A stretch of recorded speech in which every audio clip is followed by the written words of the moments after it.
What are the lies society has made us believe about women? If you are not educated, you have something very special that educated ones might not have. I cry in my room, on my knees, I cry. It's a time when God to me, I said, God, it's like this thing you called me for, am I still moving forward? I want to live. Women are very strong.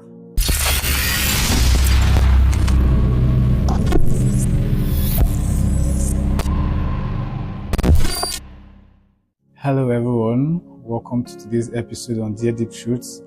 I'm here with a big proprietor, someone with a vision heart, someone that has accomplished a lot. And this is definitely going to be a story for truth and a story of lessons for a lot of people.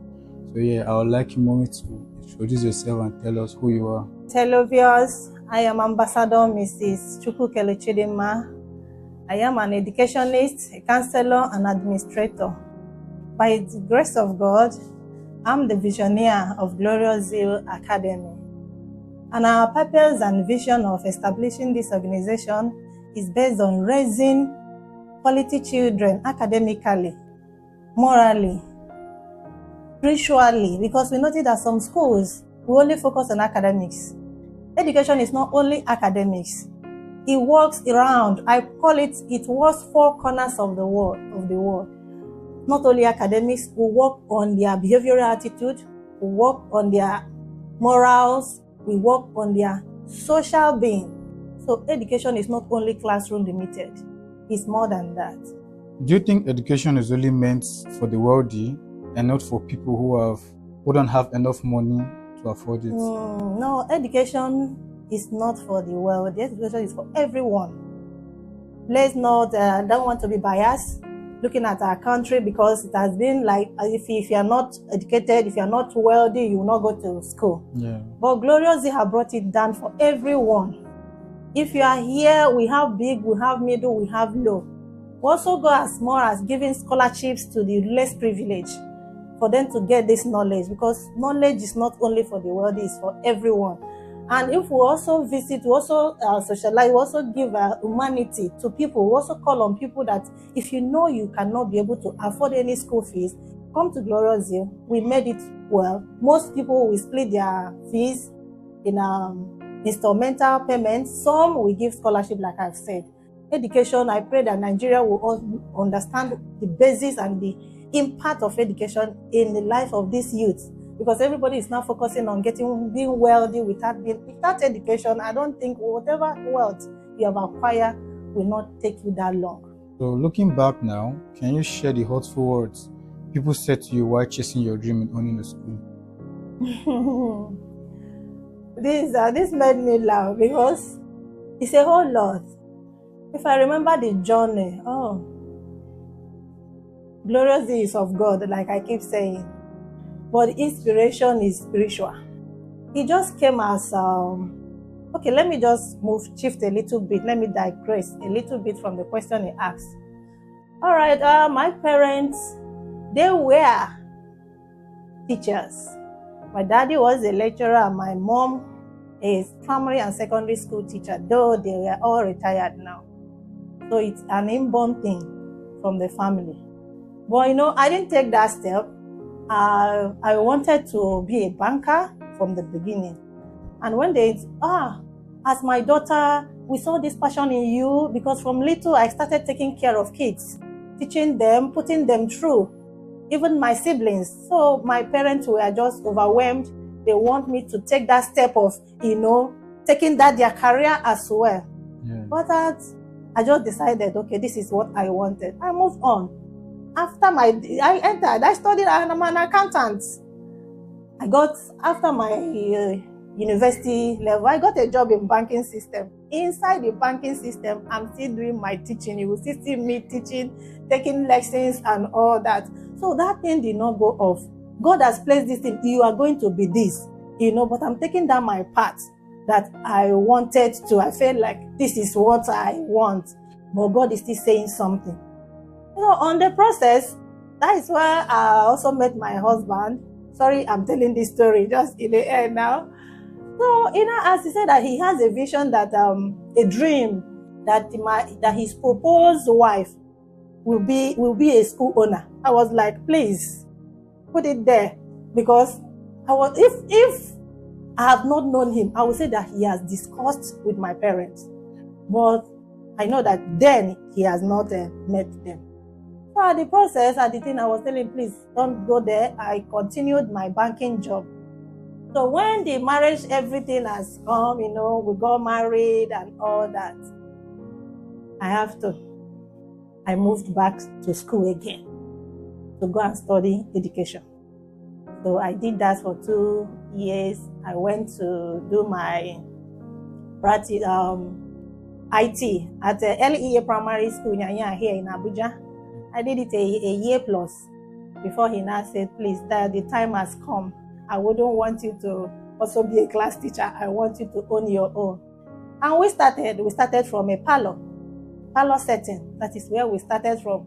We are growing from there. Before you know it, I extended to 2 rooms apartment. From 2 rooms apartment, God brought us to our permanent site, and I know that He's still taking us somewhere. So to answer that your question again, some people will come, look at this woman, look at this little girl. That's the main one that normally touched me, not any other thing. Look at this small girl owning a school. I got challenges from the other schools beside us. Some schools that have been there, all those matured people that have been there for 20 years, 15 years. When I came in there, I was like, who is this one that wants to? And any little thing we do, we see it surprising. People will come and copy. They will be like, who is this person? Some will even come to the school, they won't know who is the owner, because I always mingle with my staff. We are like families. We call ourselves families.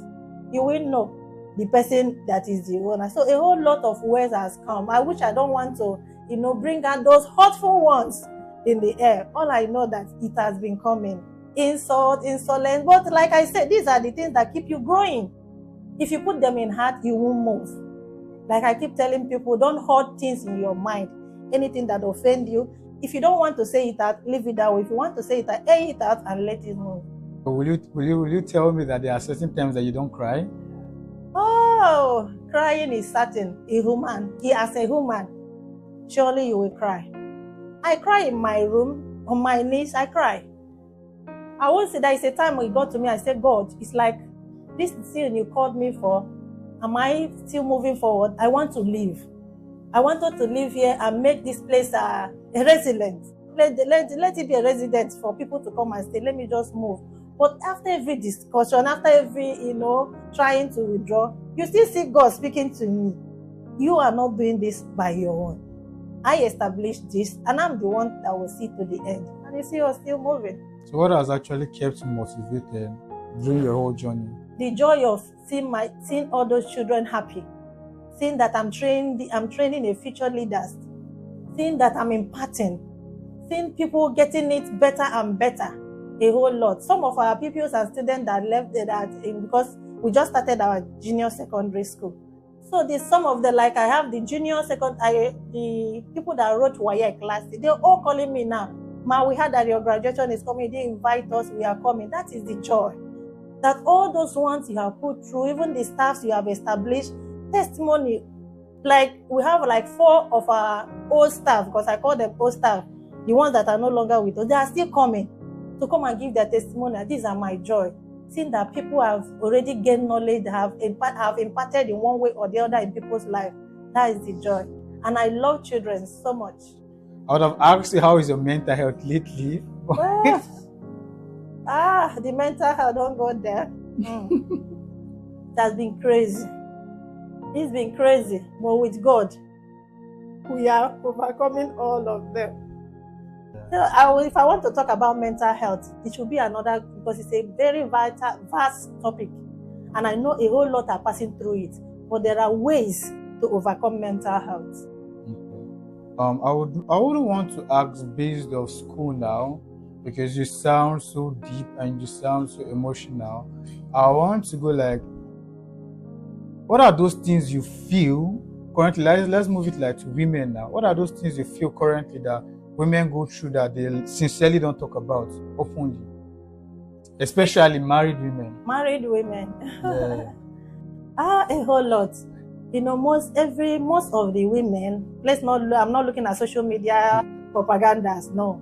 Most of the women, they pass through a lot. I'm a part of it. I would say we pass through emotional trauma in a lot that we cover up. And these are many things that if you are not mentally stable, it will break you down. You see them going to, a lot of people committing suicide and all that, and taking some drastic steps that most times will destroy them. There are some decisions you will take because of something, immediately it will hurt you. You will regret it later. So a whole lot. But like I said, for us to talk about mental health, women, other things that not pertaining to school is going to be another edition on itself. I wanted to go back to that. There's a question I wrote that say, what are the lies society has made us believe about women? The lies, number one, that women are weak. This is the number one. People say women are weak, but I must tell you that women, to me, I'm not saying it because I'm the gender. No, women are very strong. We are very, very strong vessel, very strong. Now let me use one aspect. Many people are looking at childbirth. I'm going off childbirth now. Let's look at our menstrual cycle every month. These are the things that pass away through that. Before a woman sees her cycle, her menstrual cycle, there is a lot of abnormal and in-health things that is happening at a go. But we pass through this thing and stand strong. I don't even want to go to childbirth, like I said. But what I said, women are managers, we are strong because we are the one that organize. Men, they are the head. I can't distribute that. Men are the head, but without a woman in the house, there is no house. Oh, let's round it out here. What's the message you have for everyone out there? Educated, non-educated, married, not married. What is that message you actually have for people out there? Okay, what I want to tell people, educated, non-educated, married and unmarried. Number one, believe in yourself. Believe in yourself. Have confidence. Don't be intimidated. Remove self-esteem. Low self-esteem has put people down. If you are not educated, you have something very special that educated ones might not have. I don't distribute. I don't neglect. I don't say, oh, this person is this person, because you can actually learn from educated person. You can as well learn from uneducated. You can learn from a child, and likewise adults. So that's being yourself is the main thing. When you value yourself, love yourself, I think you can be able to surmount some things. All right, that's the end of the show, and thank you all for listening. If you have any question, we'd like to see it under the comment section. And if you have a child, please, we'd love you to bring them to Glorious Zeal Academy. Thank you for listening, and God bless you. Thank you.